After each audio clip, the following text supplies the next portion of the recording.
So Mitch is telling me, David, I haven't had a good night's sleep in years. I really don't know how to get through this. I really don't know how to change this. I'm exhausted. I don't have the motivation to do anything. I'm really struggling. Hello and welcome to the Self-Belief Truth podcast. You're here with David Holman. If you haven't done so already, make sure to subscribe to the podcast for the latest information, episodes, science, research, anything in and around self-belief to help you propel and to grow your life. And let's begin. So I'm talking with Mitch. He's not been able to sleep for years, as he says. Have a good night's sleep. Now, sleep is one of those things that becomes the elephant in the room, right? It becomes a thing that gets bigger and bigger in your mind, and in and of itself, the worry and fear of not being able to sleep stops you from sleeping. Now, I get the privilege of working with some very highly qualified expert individuals in different areas of life. So I've spoken to people in and around sleep. So I'm going to give you some of that information, some of it which you may know but are not doing, and some things just to change little habits that in different phases for different situations of life can make a difference. So the first thing I want to talk about, or the first thing I'll talk about is a conversation I had with Mitch. I said to Mitch, what time would you like to go to bed? And he said, I'd like to go to bed at 11. I said, okay, tell me what you do in the hour before you go to bed. He says, okay, all right. So I maybe finishing up some work. I have a cup of tea. I watch a little bit of TV, or I'm on my phone or something answering some emails. And then I'll put my phone down about 11:15, maybe do a bit of reading, and then I'll try and go to sleep. I said, okay. Now, one of the issues that Mitch has there is, amongst a number of things, is the TV and the phone. So you probably have heard this stuff, but if you haven't, if you think of the sun, when you look at the sun, basically the sun sends a signal to the brain saying we need to stay awake. Right, this is daytime, this is time to be awake. And when it's dark, it sends a signal to the brain saying, oh, this is nighttime, this is a time for us to go to bed. So when we look at a computer, TV, phone, it emits a blue light. And that blue light does exactly what the sun does. It tells the brain to stay awake. So if Mitch is using any of those devices in the hour before he goes to bed, it's going to cause a big problem, because here's what research finds.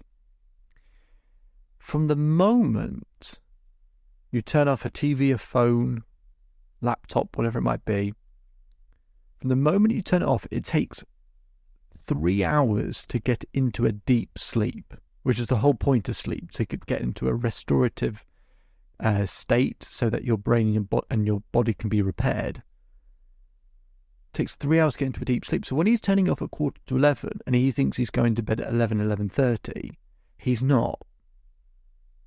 Let's say 11:15, 3 hours, he's not in a deep sleep till 1:45. So he's waking up at 7.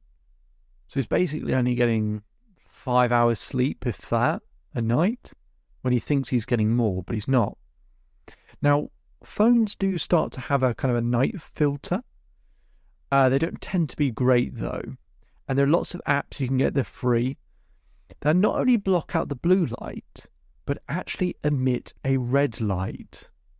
A light that's actually sending you to sleep. So for example, I have an Android phone. I use an app called Twilight. And at a certain time, it starts to emit a red light. So it's actually sending me to sleep. Because sometimes I have to work quite late. But I don't want to be kept up all night.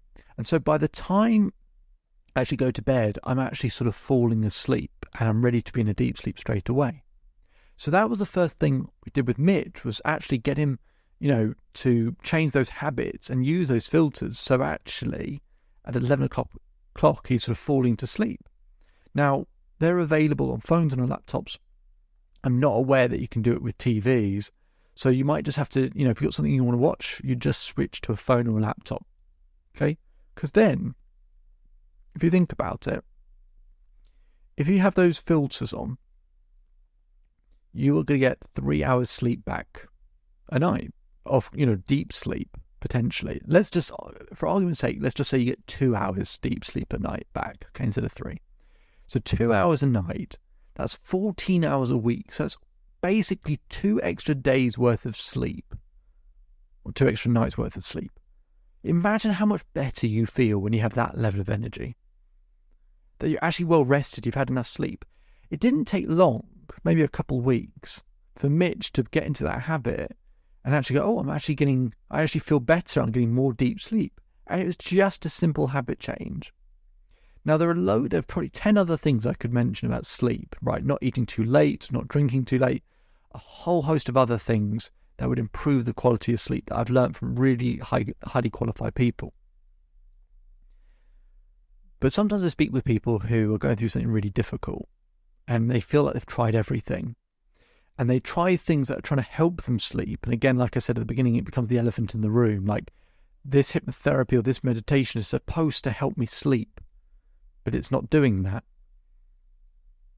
So I suggest, if you're going through a really, really, really tough time, going through grief or some really tough place, and you're really struggling to sleep and it's become a thing in your mind, what you should do is on your phone,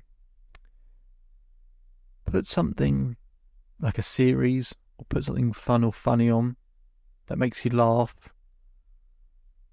Maybe something that can play on repeat, i.e., just plays the next episode one after another. And just listen to it. Just have the phone face down and just listen to it. And just enjoy it, right? Listen to it casually. And you'll be sort of laughing or smiling to yourself with, you're lying down, eyes closed. And it'll just help you to relax, and it'll stop you thinking about the sleep. And the reason I like this idea, and the reason why it works for people, is I like the idea of smiling at the end of the day, before you go to bed, and just having that kind of ability to relax a little bit, and actually turn it into something you'd look forward to, right? Looking forward to going to bed, because then I can listen to something that makes me laugh or smile. And it doesn't matter what time you fall asleep. You just fall asleep when you fall asleep. But it just helps to just relax you a little bit, get that cortisol level, that stress hormone down, just so at least you can, drift off and you're not worrying about going to bed because you're worrying about thinking too much. It's just have something that is enjoyable to listen to. I only suggest that for people who are going through a tough time, but if you are, I think it's a really simple way of just going to bed with a smile on your face. If you want more information and insights, you can visit the Self-Belief Chief website for more information. My name is David Holman. If you change today, today will change your life. So enjoy the rest of your day, enjoy the rest of your life, and I'll speak to you again soon.